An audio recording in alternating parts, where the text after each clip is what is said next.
At the family dinner, my daughter-in-law called security. "Get this pauper away from the table." She had no idea I owned the company she worked for. The next day, I demoted her to dishwasher. "I'm glad to have you here. Follow my story until the end, and comment the city you're watching from, so I can see how far my story has reached." I should have known something was wrong the moment I rang the doorbell. Usually, my son Marcus would greet me with that warm smile I remembered from his childhood. Instead, it was Zariah who opened the door, her perfectly manicured fingers gripping the handle like she owned the place, which I suppose she believed she did. "Oh, you're here." Her voice carried that particular tone she reserved for me, the one that made me feel like an unwelcome guest in my own son's home. I clutched the small gift bag tighter in my hands. Inside was a hand-knitted sweater for my grandson Tommy, something I'd spent weeks working on. "Hello, Zariah. I brought something for Tommy's birthday." She didn't move aside to let me in. Instead, she looked me up and down, taking in my simple black dress. The nicest one I owned, though clearly not nice enough for her standards. "Marcus is still getting ready. The other guests are already here." Other guests. I hadn't known there would be other guests. Marcus had simply called last week, his voice strained as it always was when Zariah was nearby, and invited me for a small family dinner for Tommy's 5th birthday. When I finally made it inside, the difference was stark. The living room was filled with well-dressed couples, their jewelry catching the light from the crystal chandelier. They spoke in the hushed, important tones of people who believed their conversations mattered more than others. I recognized a few faces from the society pages of the local newspaper. "Grandma Sherry!" Tommy's voice cut through the adult chatter like sunshine through storm clouds. He ran toward me, his little arms outstretched, and for a moment everything felt right again. "Happy birthday, sweetheart," I whispered as I hugged him close. He smelled like birthday cake and childhood innocence. "I made you something special." But before I could give him the gift, Zariah's hand was on his shoulder, pulling him away. "Tommy, remember what we talked about? Grandma needs to wash her hands first. Why don't you go play with your cousins?"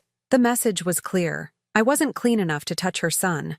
Dinner was worse. The dining room table stretched endlessly, set with china I'd never seen before. Probably wedding gifts from Zariah's side of the family. I was seated at the far end, squeezed between an empty chair and Marcus's college friend, who spent the entire meal talking loudly about his latest business acquisition. Marcus caught my eye once during the appetizer course. He offered a weak smile, but when Zariah whispered something in his ear, he looked away. My heart sank a little deeper. "So, Sherry."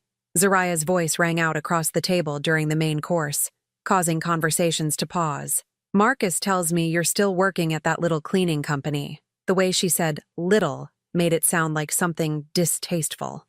Several guests turned to look at me, their expressions a mixture of pity and curiosity. I felt heat rise to my cheeks.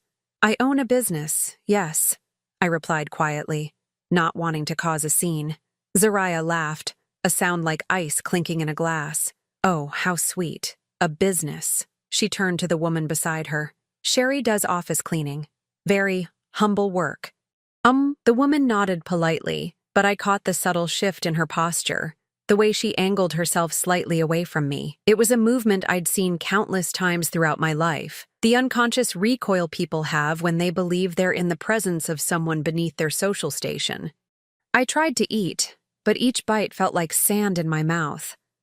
Around me, the conversation flowed about vacation homes in the Hamptons, private school decisions, and investment portfolios. I had nothing to contribute to these topics, or rather, nothing they would want to hear from someone like me. It was during dessert that everything fell apart.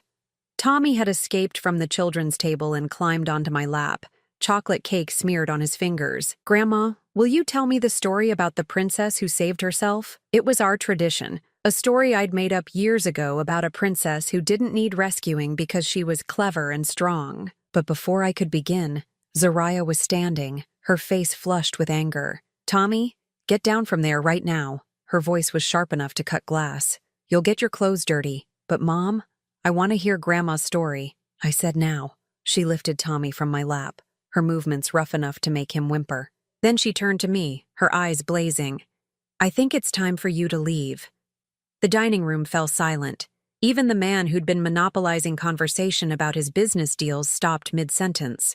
I felt 20 pairs of eyes boring into me, witnessing my humiliation. "Soraya, please," I started, my voice barely above a whisper. "It's Tommy's birthday." "Security!" she called out loudly, though there was no security present. "Could you please escort this woman out? She's disturbing our family dinner." Marcus stood slowly, his face pale. "Soraya, that's my mother." "Your mother," she said, each word dripping with venom, "doesn't belong at a table with decent people. Look at her, Marcus. She's embarrassing you, embarrassing us, embarrassing our son." I don't remember standing up. I don't remember walking to the door. I only remember the sound of my own heartbeat thundering in my ears and the weight of 20 stares following me out. At the door, I turned back once, hoping to catch Marcus's eye, hoping he would say something, do something. He was looking at his plate. The cool evening air hit my face as I stepped outside. My hands were shaking so badly I could barely find my car keys. As I fumbled in my purse, I heard the front door close behind me with a definitive click. Sitting in my car, I caught sight of myself in the rearview mirror. 68 years old, silver hair slightly mussed from Tommy's enthusiastic hug, wearing my nicest dress that suddenly felt like rags. I looked exactly like what Soraya had called me, a poor old woman who didn't know her place. But what Soraya didn't know, what none of them knew, was that tomorrow morning, I would walk into the gleaming headquarters of Meridian Technologies, take the elevator to the top floor, and sit behind the mahogany desk in the corner office. The same company where Soraya worked as a marketing manager, believing she was climbing the corporate ladder with her sharp tongue and calculated cruelty. She had no idea that the woman she'd just humiliated was the founder and CEO of the company that signed her paychecks. As I drove home through the quiet streets, my hands finally steady on the steering wheel, I made a decision. Soraya wanted to teach me about knowing my place. Tomorrow, I would teach her about knowing hers. I arrived at Meridian Technologies at 6:30 in the morning, 2 hours before my usual time. The building stood silent in the early dawn light, its glass facade reflecting the pale sky like a mirror. I'd built this company from nothing 35 years ago, back when people laughed at the idea of a woman starting a tech business. Now, it employed over 2,000 people across 3 states. The security guard, Miguel, looked surprised to see me so early. "Morning, Mrs. Morrison. You're here bright and early today." "Couldn't sleep," I told him, which was the truth. I'd spent most of the night replaying every moment from dinner, every cruel word, every pitying glance from the other guests. My office occupied the entire northeast corner of the 42nd floor. Floor-to-ceiling windows offered a panoramic view of the city, but this morning I barely glanced at it. Instead, I went straight to my computer and pulled up the employee database. Soraya Mitchell Morrison, Marketing Manager, Digital Campaigns Division, hired 18 months ago. I stared at her employee photo, that same condescending smile she'd worn last night when she called me a poor old woman. According to her file, she'd impressed the hiring manager with her dynamic personality and innovative approaches to client engagement. Her salary was more than most people made in 2 years. I clicked deeper into her records, performance reviews, project assignments, colleague feedback forms. What I found made my stomach turn. 3 formal complaints filed against her in the past year, all from older employees.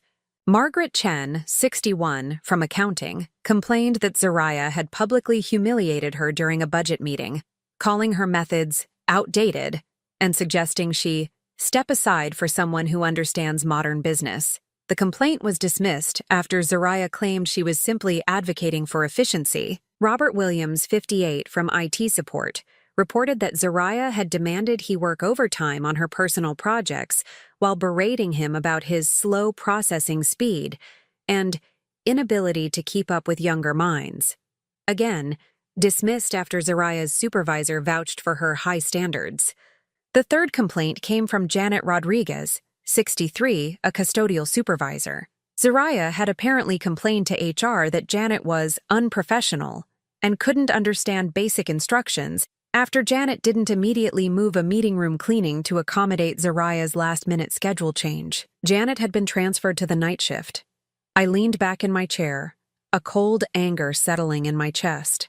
This wasn't just about how she'd treated me. This was a pattern.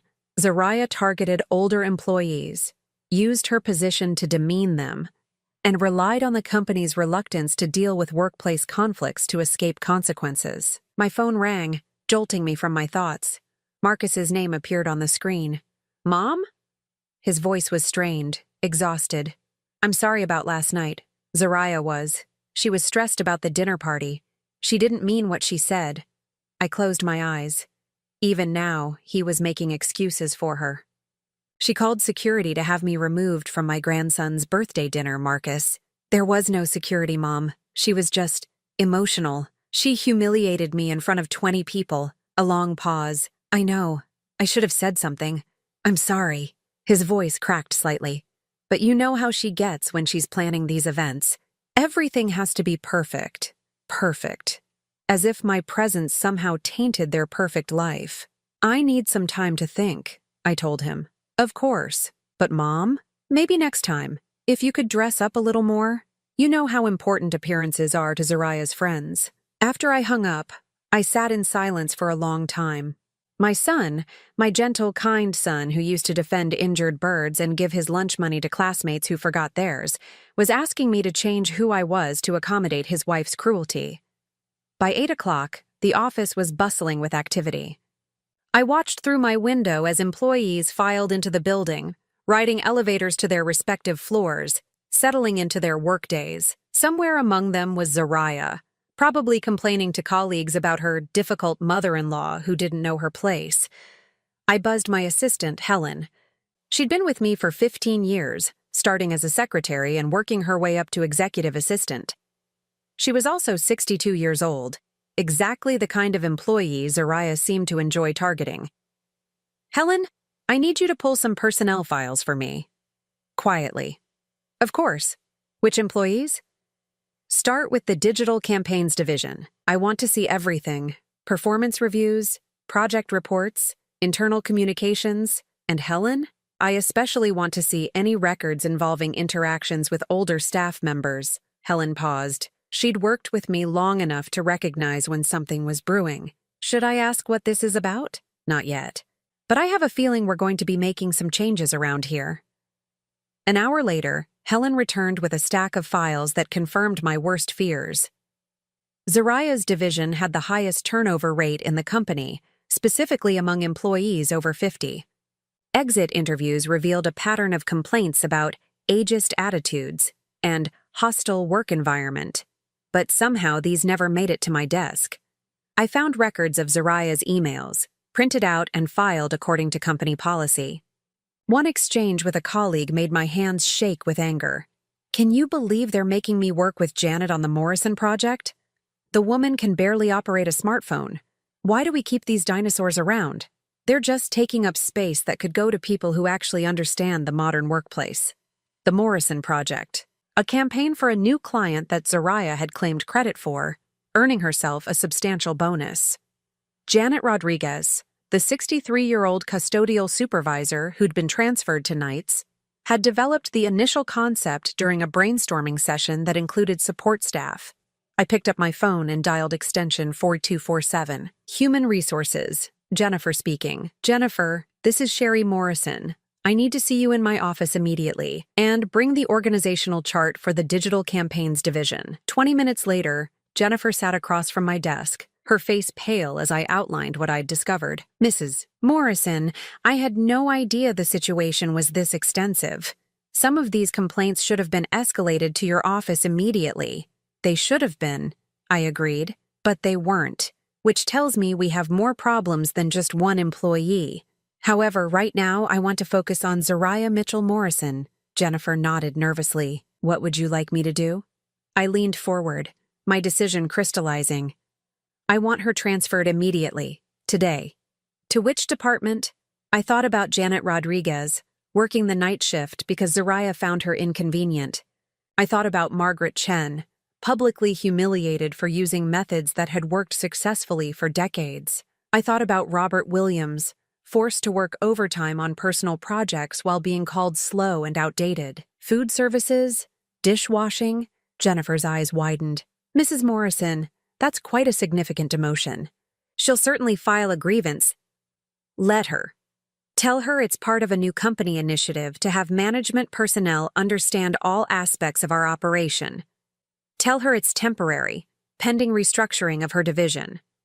And if she refuses? I smiled, but there was no warmth in it. Then she can find employment elsewhere. I'm sure there are plenty of companies that would appreciate her. Dynamic personality. After Jennifer left, I stood at my window, looking down at the street 42 floors below. People moved like ants, each focused on their own small piece of the world, unaware of the larger forces shaping their days. Tomorrow, Zariah would report to the basement cafeteria. She would put on a hairnet and wash dishes in industrial sinks, working alongside the people she'd dismissed as dinosaurs and obstacles. She would learn what it felt like to be looked down upon, to have her value questioned, to be treated as if she didn't matter. And she would do it all without knowing that the woman she'd humiliated last night was the one holding her future in her hands. I picked up my phone to call the cafeteria manager. There was work to be done. The cafeteria in the basement of Meridian Technologies hummed with the constant noise of industrial dishwashers and food preparation. Steam rose from massive sinks where dishes were scrubbed and sanitized before being loaded into commercial washers. It was honest work, the kind that kept a company running, but invisible to most of the people who benefited from it. I stood in the service corridor, wearing a maintenance uniform I'd borrowed from the facilities department. At 68, I could easily pass for one of the older cleaning staff members. My silver hair was tucked under a baseball cap, and I carried a clipboard to complete the disguise. Zariah had been here for 3 days. Through the kitchen service window, I watched her struggle with the industrial spray nozzle, her designer manicure already chipped and ruined. She wore the standard-issue hairnet and plastic apron, but her face bore an expression of barely contained rage that made several of her coworkers give her a wide berth. "This is absolutely ridiculous," she muttered to Maria, the woman working beside her. "I have a master's degree in marketing. I was managing a 7-figure campaign portfolio. Now they have me washing dishes like some common what?" Maria interrupted, her voice sharp. She was about 55, with calloused hands that spoke of years of hard work. "You think this work makes us less than you?" Zariah's face flushed. "That's not what I meant. I just meant that I'm qualified for something better." "We're all qualified for something, honey," said Janet Rodriguez, who was preparing vegetables at the next station. I recognized her from the files, the woman Zariah had complained about, who'd been transferred to the night shift. Janet didn't know that her tormentor was now standing just a few feet away. But there's dignity in any honest work. Zariah rolled her eyes when Janet wasn't looking. Easy for her to say. She's probably been doing this her whole life. I felt my jaw clench. Even here, even reduced to washing dishes herself, Zariah couldn't resist looking down on others. My phone buzzed with a text from Marcus. "Mom, Zariah's going through a rough patch at work. Some restructuring thing. She's really stressed. Maybe we could have dinner this weekend? Just the 3 of us?" I typed back, "I'll think about it." But I already knew my answer. Watching Zariah these past 3 days had shown me that her cruelty wasn't just reserved for family dinners.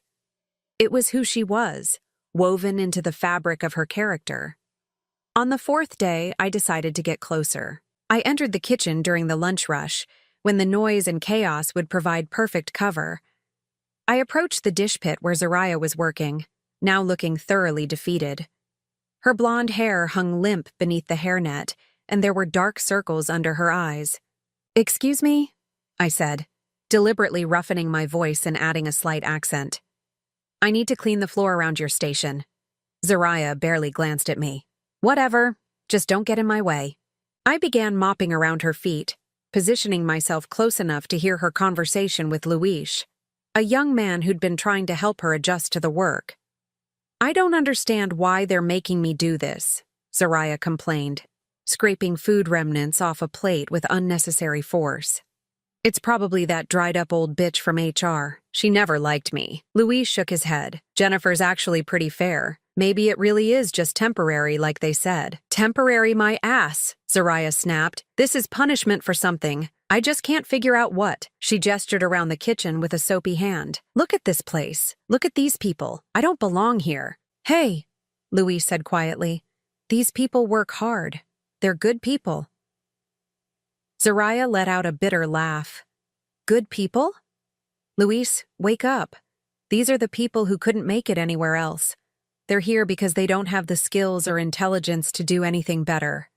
I stopped mopping, my grip tightening on the handle. Around us, the kitchen continued its rhythmic chaos, but I felt like I was standing in a bubble of silence, processing what I'd just heard. That lady over there, Zariah continued, nodding toward Janet, probably never even finished high school.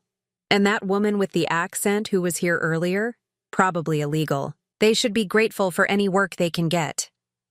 Louise looked uncomfortable. Zariah, that's not what?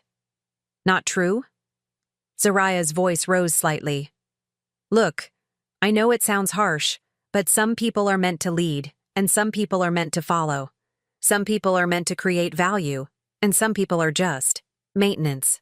Just maintenance. As if the people who kept the company running, who ensured that employees like her former self could focus on their important work, were somehow less human.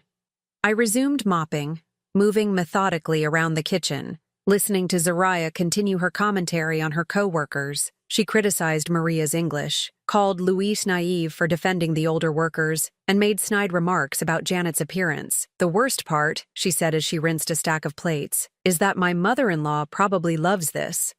She's probably sitting in her little apartment, laughing about how her successful daughter-in-law got knocked down a peg. My blood ran cold. Even here, even while suffering the consequences of her own actions, she was thinking about how to blame others. Your mother-in-law? Louise asked. Oh, she's this pathetic old woman who thinks the world owes her something just because she's old. She showed up to my son's birthday party dressed like she was going to a garage sale, embarrassed my husband in front of all our friends. I had to ask her to leave. The way she told it, she was the victim, the wronged party. There was no mention of calling security, no acknowledgement of the humiliation she'd inflicted. In Zariah's version of events, she was simply a woman protecting her family from an embarrassing relative. She sounds difficult, Louise said diplomatically.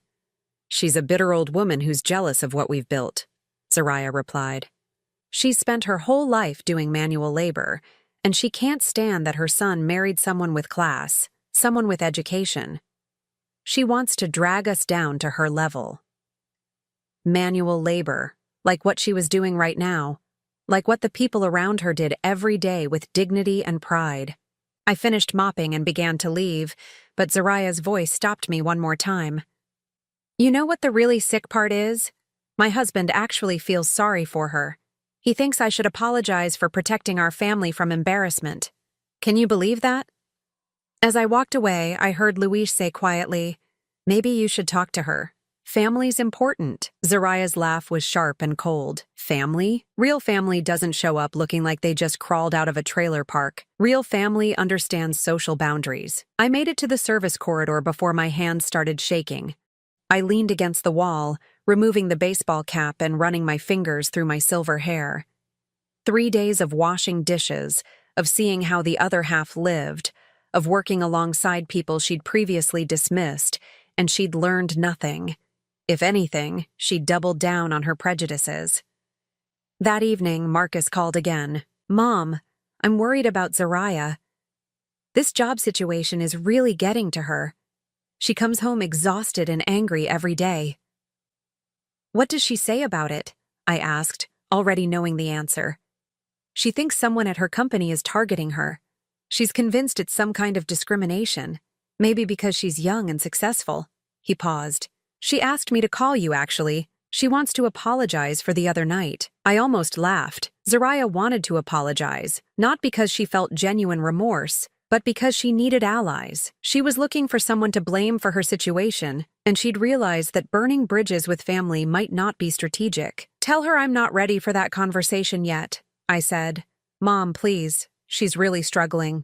Marcus, I said gently, has Zariah told you what her new job involves? Some kind of cross-training program, learning different aspects of the business. Cross-training, not washing dishes, not working alongside the people she'd spent months belittling. Even to her own husband, she couldn't admit the truth of her situation. I see, I said. Well, I'm sure she's learning a lot. After I hung up, I sat in my quiet apartment, thinking about the woman I'd observed for 3 days.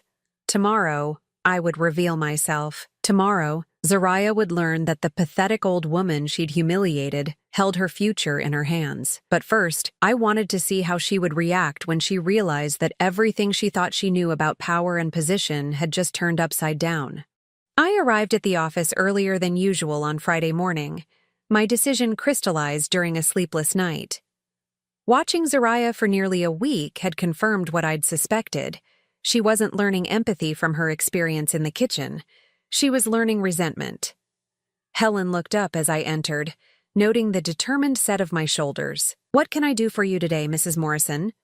I need you to arrange a meeting. Zariah Mitchell Morrison, my office, 10 o'clock. I paused at my door. And Helen? Make sure she comes up in the main elevator. I want her to walk through the executive floor. At exactly 10 o'clock, Helen's voice came through the intercom. Mrs. Morrison, your 10 o'clock is here. Send her in.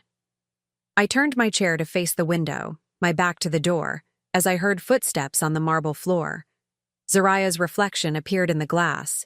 She looked tired, her usually perfect hair pulled back in a simple ponytail, her designer clothes replaced with the casual attire appropriate for kitchen work. Excuse me. Her voice carried that familiar tone of barely controlled irritation. I was told someone wanted to see me about my transfer.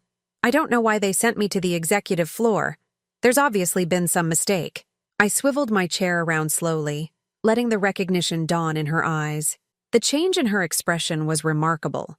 Confusion melting into shock, shock crystallizing into horror. Hello, Zariah. Her mouth opened and closed several times before any sound emerged. You! What are you? How did you get in here? I walked in through my private entrance, just like I do every morning. I gestured to the chair across from my desk. Please, sit down. We have a lot to discuss. She remained standing, her face cycling through emotions like a slot machine. Disbelief, anger, fear, and something that might have been calculation. This is some kind of joke. You're not. You can't be. The CEO and founder of Meridian Technologies? I completed her thought. I'm afraid I am. Have been for 35 years, in fact. Zariah sank into the chair as if her legs had given out. But you. At dinner you said you worked for a cleaning company. I said I owned a business. You assumed it was a cleaning company. I leaned back in my chair, studying her face. People often see what they expect to see, don't they? She was quiet for a long moment, her mind clearly racing. When she spoke again, her voice had changed. Softer, with a hint of the charm she'd used to climb the corporate ladder. Mrs. Morrison, I had no idea who you were. If I had known, you would have treated me differently? I interrupted. That's interesting. So your behavior toward me was based on your perception of my social status? Her face flushed. That's not what I meant. What did you mean exactly? She straightened in her chair, apparently deciding to try a different approach. I meant that there was obviously a misunderstanding. Family dynamics can be complicated, and sometimes people say things in the heat of the moment that they don't really mean. Ah, so when you called security to remove me from my grandson's birthday party, that was just a heated moment? I was stressed about the dinner party. Everything had to be perfect, and my presence made it imperfect. I pulled up her employee file on my computer screen. Tell me, Zariah, do you remember Margaret Chen? The sudden change of topic caught her off guard. Who? Margaret Chen, 61 years old, accounting department. You publicly humiliated her during a budget meeting, suggested she step aside for someone who understands modern business. Zariah's eyes darted around the office, looking for an escape route that didn't exist. That was a professional disagreement. Sometimes you have to be direct in business. What about Robert Williams? IT support? You made him work overtime on your personal projects while telling him he couldn't keep up with younger minds. I have high standards. And Janet Rodriguez? You complained that she was unprofessional because she couldn't immediately accommodate your last-minute schedule changes. She was transferred to the night shift because of your complaint. Zariah's carefully constructed composure began to crack. I don't understand what this has to do with anything. Those were legitimate workplace issues. I turned my computer screen toward her, showing her the list of complaints filed against her. 3 formal complaints about age discrimination in 18 months, all dismissed because your supervisor believed you were simply maintaining high standards. Because I was. Were you maintaining high standards when you told Luis that the people in the kitchen are there because they don't have the skills or intelligence to do anything better? The color drained from her face. You were. That was you in the kitchen? Every day this week, listening to you dismiss hardworking people as maintenance. Watching you learn nothing from your experience except how to blame others for your situation. She stood up abruptly, her mask finally slipping completely. This is entrapment. You can't spy on employees. I can observe the workplace culture of my own company. What I found was an employee who systematically targets older workers, who believes social status determines human worth, and who lacks the basic empathy required for leadership. You're doing this because of the dinner. The accusation burst out of her. This is personal revenge. I stood as well, moving to the window that overlooked the city. Do you know what I built this company on, Zariah? The idea that innovation comes from respecting every perspective, that wisdom has many forms, and that a person's value isn't determined by their age or background. I turned back to face her. You represent everything I've spent my career fighting against. So what happens now? Her voice was barely a whisper. Are you going to fire me? That depends on you. Hope flickered in her eyes. What do you mean? You have a choice. You can continue working in the kitchen, learning what it means to be treated the way you've treated others. Maybe eventually you'll develop some understanding of how your actions affect people. And the other option? You can resign, today. I'll provide a neutral reference that mentions your marketing skills without detailing the reasons for your departure. She stared at me for a long moment, and I could see her weighing her options. Finally, she spoke, and her words revealed everything I needed to know about her character. This is blackmail. You're using your position to force me out because I didn't know who you were. I'm giving you an opportunity to leave with your dignity intact. My dignity? Her voice rose. You had me washing dishes for a week. You humiliated me. I gave you the same treatment you've given to employees under your supervision. The difference is, they had no choice. You do. Zariah moved toward the door, then turned back. Her face twisted with anger. Marcus will hear about this. He'll know what kind of person his mother really is. Marcus will hear the truth. Yes. He'll learn that his wife has been systematically bullying older employees and that she called security to remove his mother from his son's birthday party. She froze with her hand on the door handle. He'll also learn, I continued, that when given the opportunity to take responsibility for her actions and grow as a person, she chose to blame others and play the victim. You're destroying my marriage. Your marriage is not my responsibility, Zariah. Your character is. She stood there for another moment, her chest rising and falling with rapid breaths. When she spoke again, her voice was cold and calculated. I choose the kitchen. I'll stay in the kitchen. And I'll prove that this is all about your petty revenge. Marcus will see through this eventually. I nodded slowly. Very well. Report to the cafeteria Monday morning. Same time, same station. After she left, I sat back down at my desk, feeling older than my 68 years. I'd hoped that revealing the truth would shock her into self-reflection, that she might choose to use this as an opportunity for growth. Instead, she'd chosen defiance and delusion. She would return to the kitchen not to learn, but to endure. She would paint herself as the victim of a vindictive old woman, never acknowledging that her current situation was the direct result of her own cruelty. My phone buzzed with a text from Marcus. Can we have lunch today? Zariah has something she wants to tell you. I looked at the message for a long time before responding. I'm afraid I'm quite busy today. Perhaps another time. Because I already knew what Zariah wanted to tell me. She wanted to confess her identity, to leverage our family connection to escape the consequences of her actions. She wanted to turn Marcus against me by painting herself as the victim of my unreasonable expectations. But that conversation would come on my terms, not hers. And when it did, Marcus would learn some uncomfortable truths about the woman he'd married and the mother he'd failed to defend. The reckoning was far from over. The call came on a Tuesday evening, 3 weeks after my confrontation with Zariah.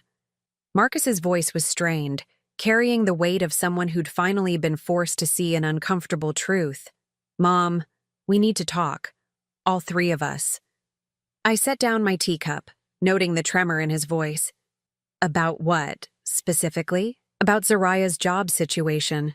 About what happened at Tommy's birthday. About everything." He paused, and I could hear muffled voices in the background. Zariah coaching him, no doubt. "She told me who you really are. And how do you feel about that?" A long silence, confused, angry. "I don't understand why you didn't tell me you owned the company where she works. You never asked what kind of business I owned, Marcus. You assumed, just like she did." "That's not the point, Mom. The point is that you've been manipulating her employment, punishing her because of personal family issues." I closed my eyes. Even now, even knowing the truth, he was defending her. "Is that what she told you?" "She told me you've been making her wash dishes for weeks as some kind of revenge. That's not the mother I know." "Then perhaps you don't know me as well as you think. Just like you don't know your wife as well as you think." "What's that supposed to mean?" "It means we should have this conversation in person. Tonight. My apartment, 8 o'clock. They arrived 15 minutes late. Zariah had clearly spent time preparing. Her hair was styled, her makeup perfect, her clothing carefully chosen to project an image of professional competence, undermined by personal persecution. Marcus looked tired, caught between two women he was supposed to love but clearly didn't understand. I served coffee in my small living room, the same modest space where I'd lived for the past 10 years. The contrast between this apartment and their sprawling suburban home wasn't lost on any of us. "Mom," Marcus began, settling onto my worn sofa, "Zariah has told me some disturbing things about what's been happening at her work." "I'm sure she has." I remained standing, my hands clasped behind my back. "What exactly did she tell you?" Zariah leaned forward, her expression a careful blend of hurt and determination. "I told him that you've been using your position to humiliate me. That you transferred me to the worst job in the company as punishment for a family disagreement." "A family disagreement." I repeated the phrase slowly. "Is that what you're calling it?" "Mom," Marcus interrupted, "regardless of what happened at Tommy's birthday, using your business to settle personal scores isn't right. It's not like you. You're right. It's not like the mother you know, but it's exactly like the CEO I've always been." I moved to the window, looking out at the city lights. "Tell me, Marcus, what do you know about Zariah's performance at work?" "She's successful. She's ambitious. She's building a career. She's filed 3 complaints against older employees in 18 months. She's created a hostile work environment for anyone over 50. She's systematically bullied people she considers beneath her." Zariah's careful composure cracked slightly.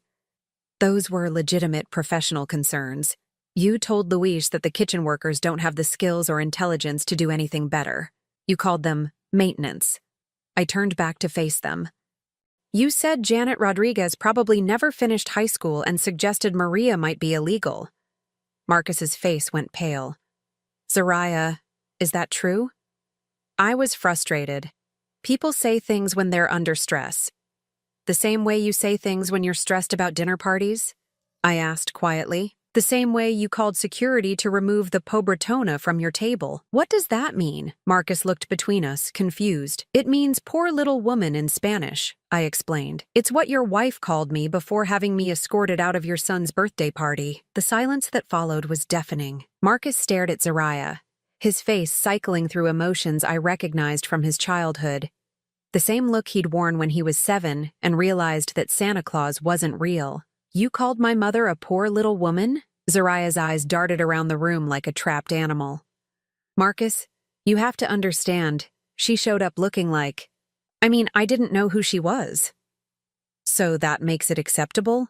No, but what?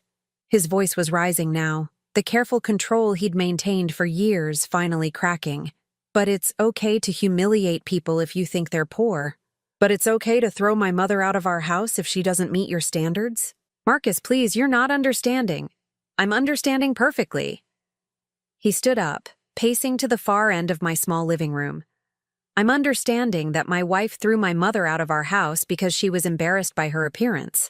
I'm understanding that she's been bullying older employees at work. I'm understanding that when Mom gave her consequences for her behavior, she ran home to paint herself as the victim. Zariah's mask finally slipped completely. Your mother has been lying to you. She's been manipulating this entire situation to make me look bad. How? The question came out sharp as a blade. How has she been lying? She pretended to be a cleaning lady. She spied on me. In her own company, observing an employee who'd been the subject of multiple complaints. Marcus turned to me. Is that true, Mom? About the complaints? I nodded. 3 formal complaints in 18 months, all dismissed because her supervisor believed she was simply maintaining high standards. Marcus looked back at his wife, and I could see the last of his illusions crumbling. So, when you came home every night complaining about how unfairly you were being treated, about how someone was targeting you, you were actually facing consequences for your own behavior. Marcus, you don't understand what it's like in that corporate world. Sometimes you have to be tough. Tough? His voice broke. You called my mother security, Zariah. You humiliated her in front of 20 people.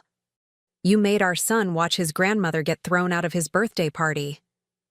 I was protecting our family's reputation. From what? From my mother? From the woman who raised me, who worked 3 jobs to put me through college, who never missed a parent-teacher conference or a baseball game? He was shouting now, years of suppressed resentment pouring out. You were protecting us from the most decent person I know? Zariah stood up, her face flushed with anger and desperation. She's not the saint you think she is. Look where she lives. Look how she dresses. She's an embarrassment. The slap of her words hung in the air like smoke. Marcus stared at her for a long moment, and when he spoke again, his voice was eerily calm. Get out. What? Get out of my mother's apartment. Get out now, before I say something I'll regret. Marcus, you can't be serious. I've never been more serious about anything in my life. He moved toward the door, holding it open. Go home. Pack your things. We'll talk about custody arrangements through lawyers. Zariah looked at me, her eyes wild with panic. This is what you wanted, isn't it? You wanted to destroy my marriage. I met her gaze steadily. I wanted you to learn that actions have consequences. I wanted you to understand that treating people with cruelty because you think they're beneath you is unacceptable. I wanted you to develop some basic human decency. And instead, you've destroyed everything. No, Zariah, you destroyed everything.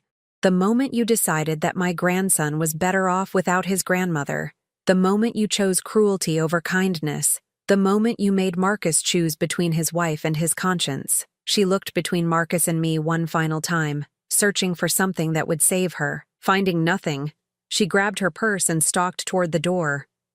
This isn't over, she hissed. Yes, I said quietly. It is. After she left, Marcus collapsed into the chair she'd vacated, his head in his hands.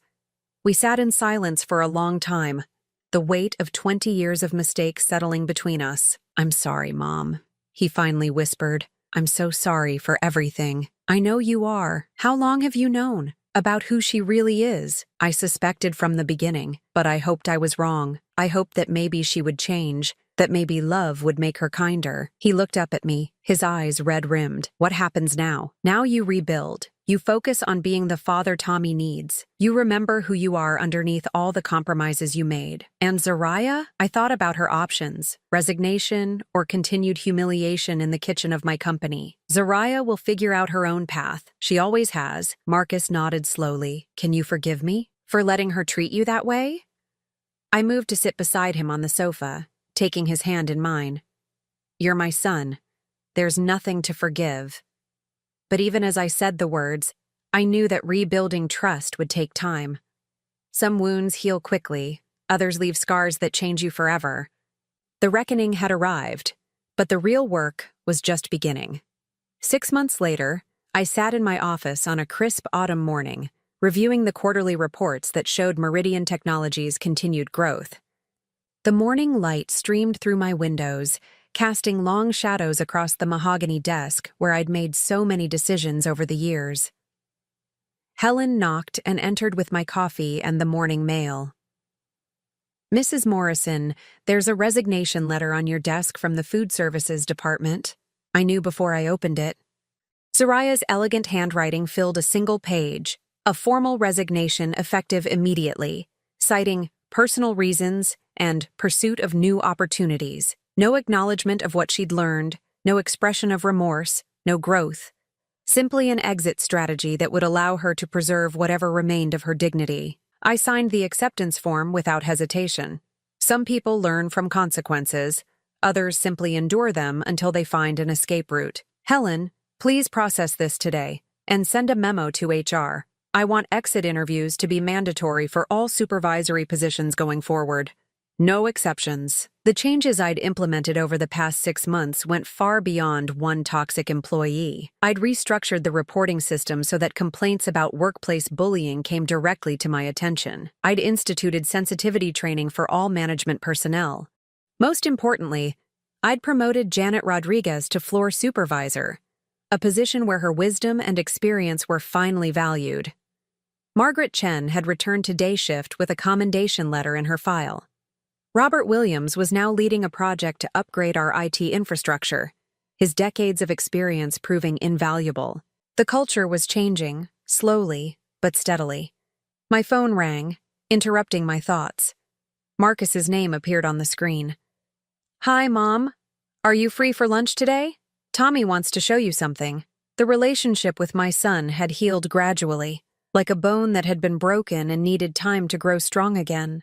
The divorce had been swift. Zariah had moved back to her parents' house in another state, apparently deciding that starting over somewhere else was preferable to facing the consequences of her actions in a town where people knew the truth. Of course, the usual place? "Actually, Tommy wants to have a picnic in the park. He's been practicing something for you." An hour later, I spread a blanket under an oak tree while Tommy raced around the playground, his laughter echoing across the grass. Marcus looked healthier than he had in years, the constant tension finally gone from his shoulders. "Mom, watch this," Tommy called out, hanging upside down from the monkey bars with the fearless confidence that only 5-year-olds possess. "Be careful, sweetheart," I called back, my heart swelling with the simple joy of being allowed to worry about him again.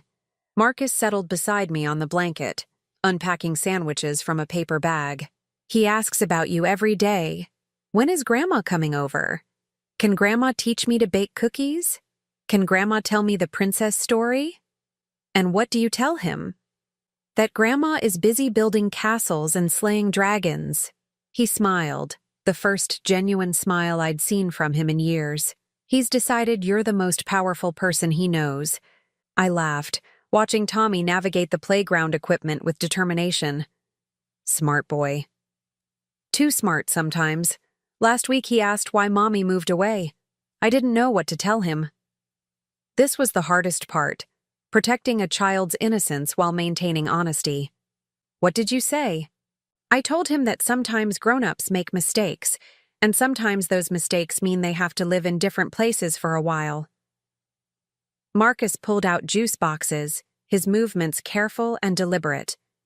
He asked if she was coming back, and I told him I didn't know. Is that terrible? Should I have been more definitive? I reached over and squeezed his hand. You told him the truth in a way he could understand. That's all any parent can do. Tommy ran over, breathless and glowing with excitement. Grandma, come see the castle I built in the sandbox. I let him pull me toward his creation, an elaborate structure of sand and sticks that would have made any architect proud. As I admired his work, I noticed other families around us, grandparents pushing swings, parents chasing toddlers, the beautiful chaos of ordinary life. This was what I'd been fighting for, not revenge, not vindication, but the right to be part of my grandson's world, the right to exist without apology, to be valued for who I was rather than dismissed for who I wasn't. That evening, as Marcus and Tommy drove away, I stood in my small apartment looking at the photos that covered my walls. Pictures of Tommy at various ages, Marcus graduating from college, holiday celebrations from before Zariah entered our lives. But there were new photos now too, recent ones of Tommy and me baking cookies, building blanket forts, reading stories, a life reclaimed. My phone buzzed with a text from Luis, the young man from the kitchen who'd become an unexpected friend. Mrs. Morrison, wanted to let you know that Maria's grandson graduated high school today. First in his family to finish. She wanted to thank you for the scholarship program you started. I smiled, typing back, give her my congratulations. Hard work deserves recognition. The scholarship program had been my latest initiative, funding education for the children and grandchildren of longtime employees. People like Maria, who'd spent 20 years ensuring that Meridian Technologies ran smoothly, deserved to see their families thrive. Another text arrived, this one from Janet Rodriguez. Night shift supervisor position opened up in Building B. Interested in applying. Could use a reference from someone who knows my work ethic. I laughed out loud, typing back. I might know someone who could help with that. As the sun set over the city, I made myself a simple dinner and settled onto my couch with a book. The apartment was quiet, but it wasn't the oppressive silence of isolation. It was the comfortable quiet of peace. I thought about Zariah, wherever she was now, and felt something I hadn't expected, not satisfaction in her downfall, but sadness for the opportunities she'd wasted. She could have learned from her experience in the kitchen. She could have developed empathy, grown as a person, rebuilt her relationship with Marcus on a foundation of mutual respect rather than social climbing. Instead, she'd chosen to see herself as a victim, to blame others for consequences she'd brought upon herself. Some people spend their entire lives running from accountability, never realizing that the freedom they seek can only come from taking responsibility for their choices. My phone rang one final time. Marcus again. Mom, Tommy wanted me to call and tell you good night. He's worried you might be lonely. I heard my grandson's voice in the background. Tell Grandma that dragons are scared of the dark, so she should leave the lights on. Tell him I'll leave the lights on, I said, smiling. And Marcus, thank you. For what? For choosing to see the truth when it mattered. After we hung up, I did indeed leave a small light on in the kitchen. Not because I was afraid of dragons, but because Tommy worried about me, and being worried about was a privilege I'd almost lost. I settled into bed that night thinking about power, not the kind that comes from corporate titles or social status, but the kind that comes from knowing your worth and refusing to accept anything less, the kind that allows you to stand up for yourself and others, even when it's difficult, the kind that comes from choosing dignity over convenience, truth over comfort. Zariah had thought she understood power. She'd believed it came from putting others down, from climbing social ladders, from marrying into a family she considered beneath her true aspirations. She'd mistaken cruelty for strength, manipulation for intelligence. But real power, the kind that lasts, the kind that builds rather than destroys, comes from lifting others up. It comes from using your position to protect those who can't protect themselves. It comes from understanding that every person has value, regardless of their age, their accent, their education, or their job title. I'd built Meridian Technologies on those principles 35 years ago, and I'd defend them for as long as I drew breath. The next morning, I would wake up and return to my office, where I would continue the work of building a company culture based on respect and dignity. I would review applications for the scholarship program, approve promotions for deserving employees, and ensure that the mistakes of the past couldn't be repeated. But tonight, I simply slept the deep, peaceful sleep of someone who had fought for what mattered and won. Not through revenge or retaliation, but through the quiet, persistent application of consequences and the unwavering belief that everyone deserves to be treated with basic human decency. I had reclaimed my place in my family and my company. I had protected others from the kind of treatment I'd endured. And most importantly, I had shown my grandson that his grandmother was indeed powerful, not because she could hurt people, but because she chose to help them. That was the kind of power worth having, the kind that built legacies instead of tearing them down, the kind that created light instead of darkness, the kind that let you sleep peacefully, knowing you'd done the right thing. Now I'm curious about you who listened to my story. What would you do if you were in my place? Have you ever been through something similar? Comment below, and meanwhile I'm leaving on the final screen 2 other stories that are channel favorites, and they will definitely surprise you. Thank you for watching until here.